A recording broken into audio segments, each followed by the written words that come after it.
And so I'd like Mike to talk about an executive MBA program and what it can do for you from a career point of view. Mike?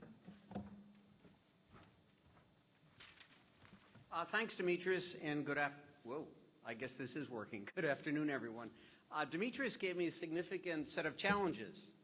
He asked me to describe Physician Executive MBA in terms of what it can do for you, and then secondly, he asked me to do it with data.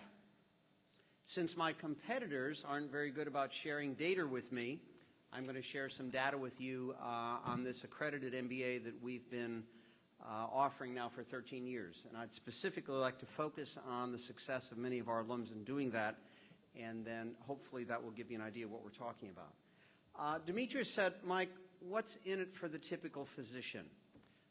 And I tried to come up with that answer in just one slide. If I were teaching learning objectives, this would be my one slide. What can it do for you?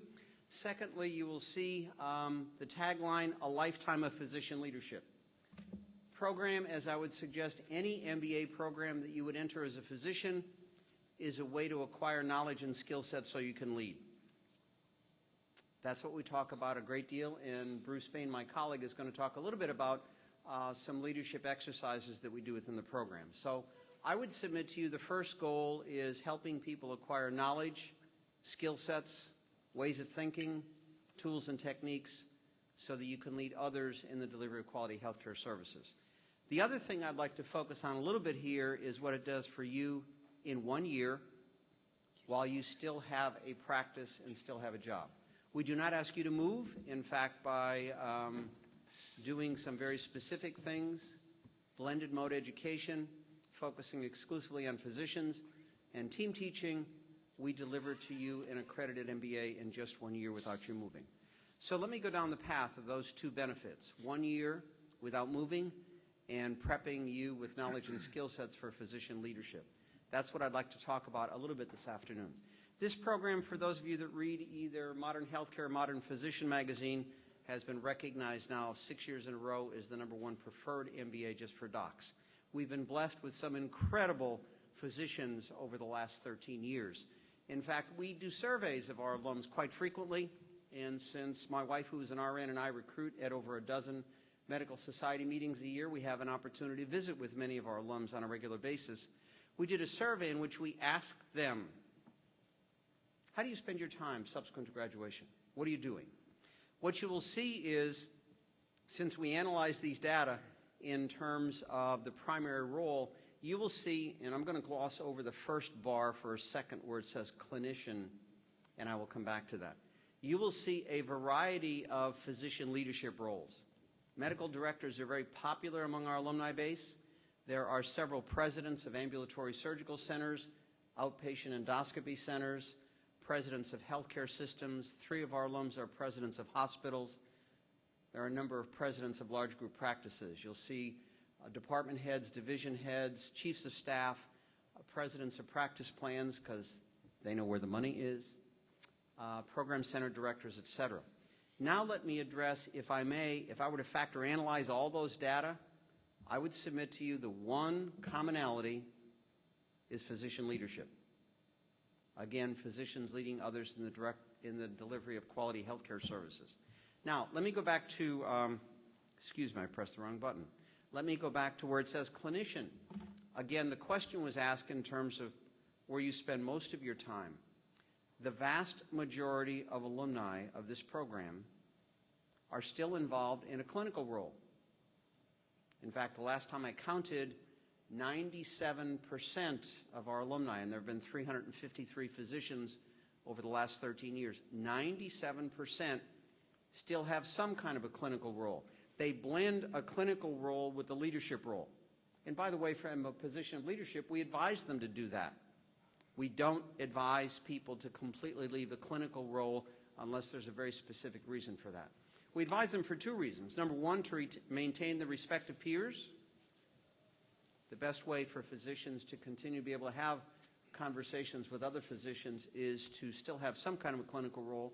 And the second reason we advise them to maintain some clinical role is the best way that we know to understand how the policies and procedures that you as a leader put in place impact patients is to still occasionally see patients. So that accounts for that first line. Someone asked me downstairs, and we usually get this question whenever we recruit at a medical society meeting, how many people have been in this program and what has been the trend of graduates? This slide, which was done in PowerPoint, plots the number of graduates since we started in 1998. PowerPoint does a very nice job of calculating an automatic trend line. You can see the trend line in the red line across the top of the graph. When we started the program, and this has been true throughout, we have been somewhat capacity limited. And the capacity for us, by the way, is not the size of a classroom, because as I'll show you in a minute, it's blended mode delivery where we blend 1 week long residency periods at the University of Tennessee, 1 week per quarter. We blend that with live distance-based education on your laptop over the internet on Saturday morning. Capacity for us is providing to you an advisor to advise you in a very close relationship on a year-long project. So we have been slowly expanding capacity over the last few years. As you can see, over the last 6 years, numbers have been in the high 30. Now that Obamacare has been passed, whatever you think about that, but now that it's been passed, there is some idea of what the next few years might be like in the healthcare industry. Last year, when we were recruiting physicians for the class of 2010, we discovered a whole new set of motivation among many docs that we talked to. Prior to that, we had been characterizing motivations of physicians as to why they would come in this program, assuming they're interested in a leadership role. We had two broad sets of motivations. One was what I call proactive, physician who wanted a leadership role because he or she had an idea for how to lead an institution or a new way to deliver health care. Then we saw another group of people that I'm going to call reactive, something like, I'm sick and tired about being beaten up by others. I'm tired of insurance companies. I'm tired of government regulation. I'm tired of others telling me how to deliver health care. Last year, particularly the first half of last year, when the stock market was going to Hades in a handbasket, when President Obama was elected and he was talking down the economy, and when there was incredible fear about what his legislation would do to the healthcare industry, there was a third set of motivation. I'm just going to label it deer in the headlight. Namely, there's so much going on, I don't have a clue what to do about it. Well, again, now that legislation's been passed, we're seeing an increasing motivation of people to acquire knowledge and skill sets to be able to fight back. My forecast is we will be oversubscribed, and other programs like this will be oversubscribed as physicians try to acquire knowledge and skill sets and tools and techniques to be able to fight back. For those of you that are interested in the geographic dispersion of physicians who have been in this program, where they come from, again, because of the way we have structured the program, we have demonstrated that distance does not matter. If you look at the breakdown of the 353 physicians, you'll see they come from 45 different U.S. states. And by the way, these data are where people were living at the time they entered the program. It does not recognize where they were born or where they went to school, where they were living at the time they came in the program. You see people from 45 different U.S. states, very heavy concentration in the northeastern quadrant of the United States, New York, New Jersey, Pennsylvania, Massachusetts, et cetera, because of many of the changes in healthcare in that part of the country. Concentration of people, to be sure, in the southeast. Michigan has been very strong in this program because of some of the problems with healthcare in Michigan, as has California. You'll also see representation from the country of Washington, D.C. You'll see representation from Puerto Rico and Saipan.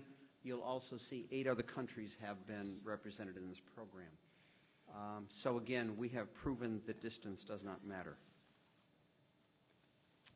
For those of you that are interested, how, pray tell, do you earn an accredited MBA in just 1 year?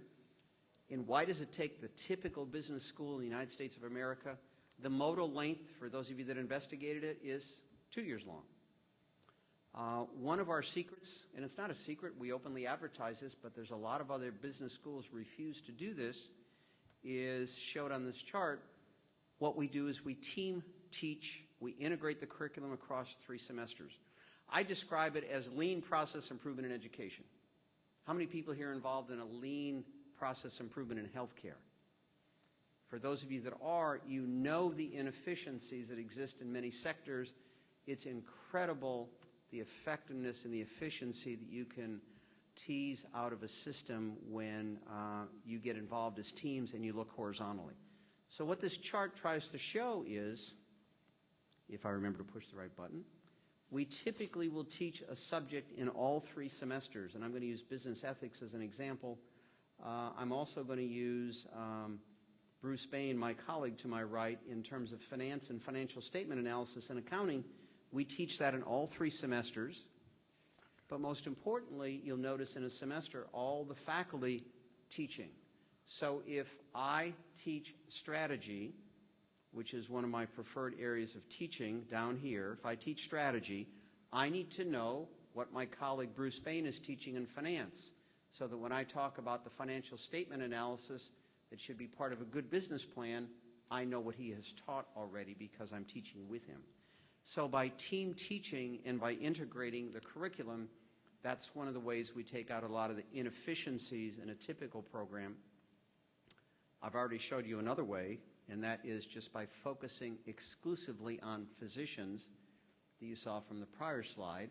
Again, a lot of universities, business schools, refuse to focus on a specific group of people at a specific level in an industry. And the third way that we do it in 1 year, and again, this is public information, there's nothing secret here, we blend discrete residence periods, 1 week per quarter, and those are connoted by the stars. 1 week per quarter, physicians come to the University of Tennessee in Knoxville, where they're in class exclusively with other physicians. So you see a week connoted by the stars in January, there's another week in the 2nd quarter in May, a week in the 3rd quarter in August, and the 4th week in December. In between, we blend that with online, interactive, 2-way audio, 2-way data education delivered to you and your computer wherever you are on Saturday morning from 9 a.m. until noon Eastern Time. Those are connoted by the laptop symbols on Saturday morning. For those of you that are sitting there counting already, you'll see there are 38 Saturday mornings and 2 Wednesday evening when the Saturday is around a national holiday. This schedule shows how we deliver that accredited MBA to you in just 1 year without you moving to the University of Tennessee in Knoxville. So again, if I can go back to where we started, what's in it for you? We've tried to look at the notion of delivering to you a 1-year-long accredited MBA, so you still have a practice, you still have a life, you don't need to move to the University of Tennessee. That's one of the biggest advantages in 1 year. And secondly, you acquire the knowledge and the skill sets, as have the other 353 physicians who've been with us in 13 years, the knowledge and the skill sets for physician leadership roles. Thank you.